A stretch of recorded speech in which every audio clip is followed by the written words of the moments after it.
ក្រុងមុំទីក្រុងអូនអើយអូនស្អាតម្លែណោល្អតូចកែណោទេពអបសពីសុគីគុំភេងស្រទន់អូនស្រស់គុណសំជាកូនខ្មែរចាំរយៈអូនល្អលើគេសំម្លេទេក្រុងអមុំភ្នំពេញ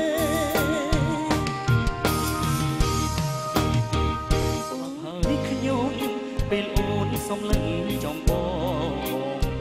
មើលចុកម្ដងបងស្ទើរតែគៀងអូរ៉ាទុកចិត្តមិនបានស្នាមញញឹមអូនពីប្រហាបាញ់ចំខ្សែនេត្រាអូនបាញ់ប្រហាចំបែដងបងសូមសារភាពថាស្នេហ៍មានមេជាយូរមកហើយឈប់លាក់ទៀតទេបើអើយអូនឆ្លើយថាក៏ស្នេហ៍បងអោស្រងលួនល្អស្នេហ៍អូននឹងបងភ្នំពេញផ្ដាំស្នេហ៍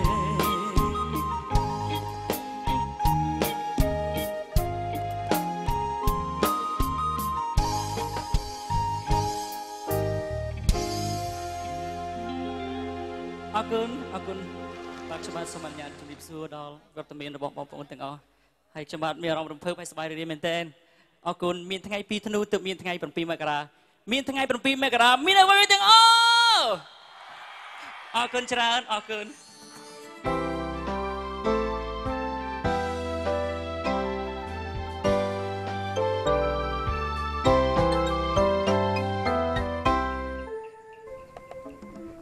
ប្រទេសកម្ពុជាជាប្រទេសដែលមានខឿនសេដ្ឋកិច្ចជាតិពឹងផ្អែកមួយផ្នែកធំលើវិស័យកសិកម្មនិងមានប្រជាពលរដ្ឋប្រមាណ 75% ជាកសិករក្នុងក្របខ័ណ្ឌនៃដំណើរការវិវត្តសេដ្ឋកិច្ចសង្គមរាជរដ្ឋាភិបាលកម្ពុជាបាននឹងកំពុងចាត់ទុកវិស័យកសិកម្មជាវិស័យដែលមានអាទិភាពខ្ពស់នៅក្នុងរបៀបវារៈនៃការអភិវឌ្ឍប្រទេសជាតិយុទ្ធសាស្ត្រចតុកោណដំណាក់កាលទី2របស់រាជរដ្ឋាភិបាលកម្ពុជាបានផ្ដោតលើការលើកកម្ពស់វិស័យកសិកម្មឲ្យក្លាយទៅជាវិស័យនាំមុខមួយដើម្បីជំរុញកំណើនសេដ្ឋកិច្ចជាតិនិងពន្លឿនការកាត់បន្ថយភាពក្រីក្រតាមរយៈការជំរុញឲ្យមានការចូលរួមក្នុងវិស័យនេះឲ្យបានផុសផុលបន្ថែមទៀតពីសំណាក់យុវកសិករដែលជាកម្លាំងចលករមួយយ៉ាងសំខាន់ខ្វះមិនបានក្នុងទិសដៅនេះរាជរដ្ឋាភិបាលបានផ្ដោតការយកចិត្តទុកដាក់ក្នុងការកសាងនិងស្ដារឡើងវិញនៅហេដ្ឋារចនាសម្ព័ន្ធជាច្រើនរួមមានផ្លូវថ្នល់ស្ពានទំនប់ប្រឡាយនិងប្រើអស់លទ្ធភាពដើម្បីជំរុញឲ្យមាននៅទំនើបកម្មសម្ភារៈនិងបច្ចេកទេសនៅក្នុងវិស័យនេះដើម្បីធ្វើយ៉ាងណាឲ្យយុវកសិករកម្ពុជាជំនាន់ក្រោយមានលទ្ធភាពកាន់តែប្រសើរក្នុងការប្រកបរបរកសិកម្មដែលផ្ដល់ទិន្នផលខ្ពស់និងប្រកបដោយចីរភាពការបង្កើនផលបច្ចុប្បន្នវាងាយស្រួលជាងពីមុនព្រោះអីឥឡូវវាមានទឹកបន្លាយមានអីហូរហែអញ្ចឹងងាយស្រួលយើងមិនបាច់ពឹងនឹងទឹកភ្លៀងវាស្រួលមានបន្លាយទឹកមានអីពេលមុនខុសគ្នាពេលអត់មានបន្លាយមានអីអញ្ចឹងទឹកភ្លៀងជួនកាលមានទៅជួនកាលក៏អត់ទៅតែឥឡូវហ្នឹងទឹកភ្លៀងអត់ក៏យើងមានទឹកបន្លាយបូមសម្រាប់យើងធ្វើស្រែកុំឲ្យឆ្កកដែរទទួលបានផលនឹងបានច្រើនជាងមុនការងារធ្វើស្រែសពថ្ងៃនេះវាមានភាពងាយស្រួលជាងពីមុនឆ្ងាយណាព្រោះពីមុនមកវាមានផ្លូវក៏តូចក៏ចៀតក៏រលាក់ទៅស្រែនោះក៏ផ្លូវវាពិបាកឥឡូវផ្លូវក៏ស្រួលហើយជុំវិញចិត្តស្រែយើងគឺសិតតែមានបន្លាយហើយម្យ៉ាងទៀតពីមុនមកយើងធ្វើស្រែដោយគល់ដោយប្រើគូ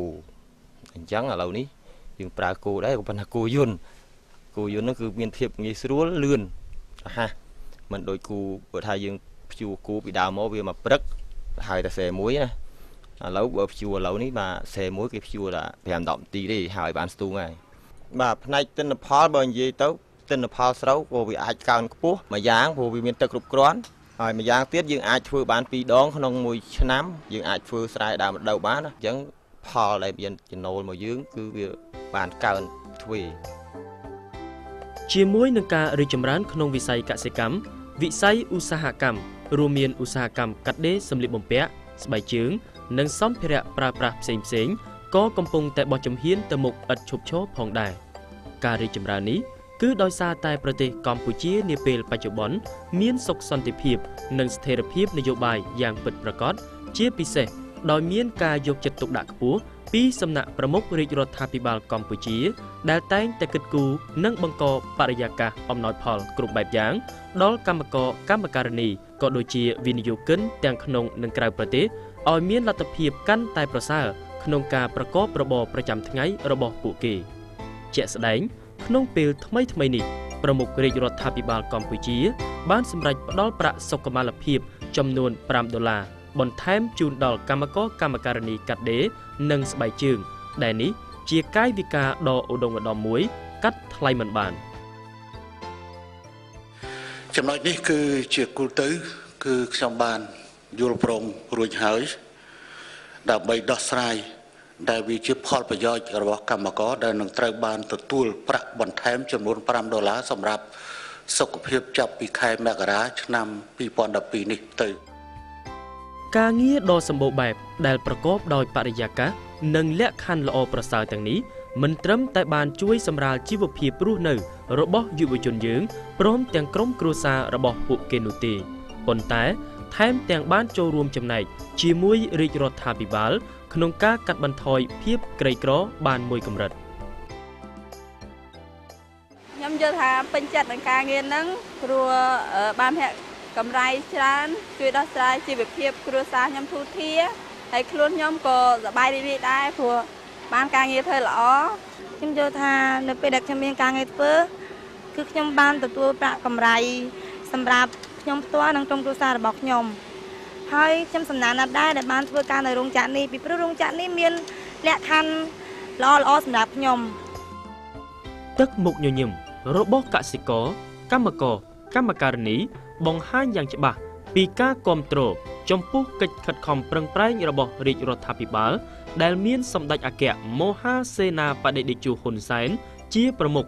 និងក៏ជាការបង្ហាញពីការតាំងចិត្តយ៉ាងមុតមមរបស់ពួកគេក្នុងការចូលរួមការពារនិងលើកស្ទួយនៅស្នាដៃដ៏ត្រចះត្រចង់ដែលរាជរដ្ឋាភិបាលសម្រេចបាននាពេលកន្លងមកនេះ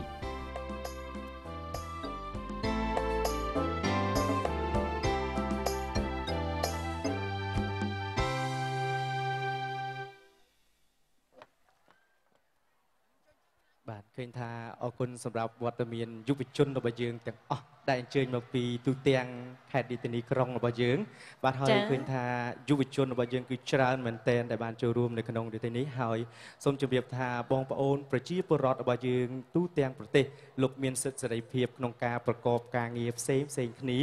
បាទចំណែកឯខាងយុវកងទ័ពលោកមានសិទ្ធិសេរីភាពហើយគាត់មានសមត្ថភាពក្នុងការឈរជើងយ៉ាងរឹងមាំនៅក្នុងការពារមរណភាពទឹកដីហើយចំណែកឯយុវកម្មករនិងកសិករលោកមានសិទ្ធិក្នុងការបង្កើនផលហើយក្នុងនោះក៏មានយុវ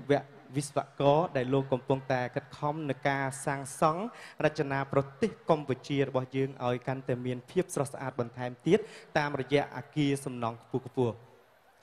ចាហើយក្នុងនោះផងដែរក្នុងនាមយើងទាំងអស់គ្នាគឺជាយុវជនយុវនារីចំនួនថ្មីជាសសរទ្រូងនៃប្រទេសជាតិចាសសូមចូលរួមទាំងអស់គ្នាក្នុងការចូលរួមថែរក្សាការពារនិងអភិវឌ្ឍប្រទេសរបស់យើងឲ្យស័ក្តិសមជាប្រទេសកម្ពុជាព្រះរាជាណាចក្រអច្ឆរិយកម្ពុជាព្រះរាជាណាចក្រអច្ឆរិយចាសសូមអរគុណគណៈពេលនេះផងដែរពីកម្មវិធីរបស់យើងនៅមានបទចម្រៀងជាបន្តបន្ទាប់ដើម្បីផ្ដល់ជូនដល់មិត្តចាយុវជនយុវនារីរីករាយស្ដាប់កំសាន្តចាដែលក្នុងនោះយើងមានបទចម្រៀងចំនួន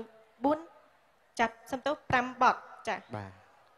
បទទី1តម្រូវទៅលើក្រុមតារាចម្រៀងរ៉ុកចាដែលនឹងធ្វើការសម្ដែងរួមគ្នានិងបកស្រាយរួមគ្នាតាមរយៈបទ Cambodia Kingdom of Wonder ចាបទទី2លោកវ៉ាន់មករាតាមរយៈបទលក់ក្របីព្រោះម៉ែចាបទទី3តម្រូវទៅលើលោកព្រាបសវណ្ណបកស្រាយនៅបទចម្រៀងដែលមានចំណងជើងថារដើនមានស្នេហ៍ បទទី4និងបទទី5ជាការបកស្រាយចាគឺកញ្ញាមីសសុខសុភាតាមរយៈបទ1000រាត្រីចាបាទនឹងបទទី5មានចំណងជើងថាជីវិតត្រូវតែសប្បាយ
មោហាដែនដី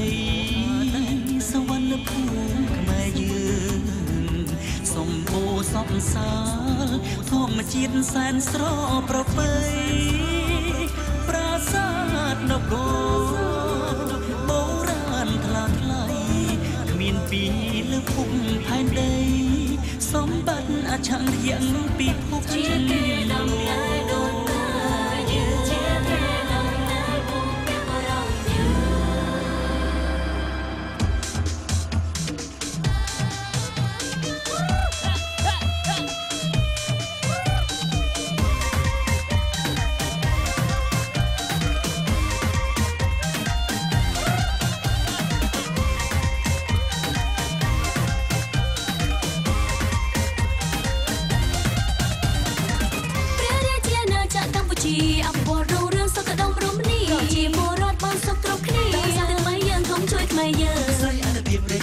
បាលគោលដៅអភិវឌ្ឍសែនមហាសាតស៊ូខំប្រឹងគ្មានស្រាកស្រាសម្ដេចយកបានជំនះនឹងជារកខាងគ្រប់គ្រងសែនរីចម្រើនមានគ្រប់តំបន់ស្អាតអភិវឌ្ឍសែនលឿនពង្រឹងសន្តិសុខសុវត្ថិភាពសង្គមឲ្យយើងខ្ញុំរួយនៅសែនសុខមានភ្ញៀវទេសចរគ្រប់ជាសាំងទស្សនាគុំសានរាប់រយលានអ្នកដែលលេខសវណ្ណភូមិមហាណាចក្រសម្បូរសម្បត្តិប្រាសាទធម្មជាតិ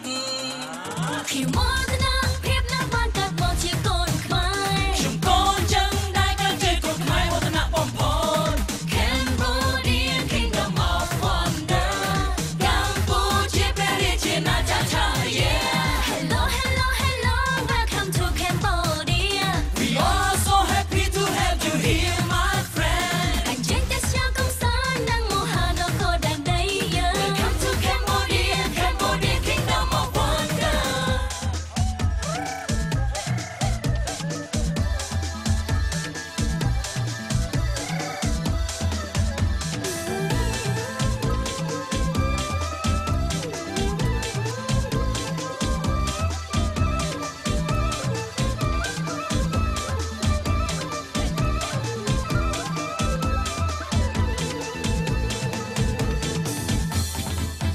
សូមជម្រាបសួរសួស្ដីអង្គលោកខ្មែរសូមជម្រាបសួរសួស្ដីអង្គលោកភ្ញៀវចិត្តភ្ញៀវឆ្ងាយគ្រប់រូបបរទេសនឹងខ្មែរសូមសួស្ដីភ្ញៀវចិត្តភ្ញៀវឆ្ងាយគ្រប់រូបបរទេសនឹងខ្មែរសូមសួស្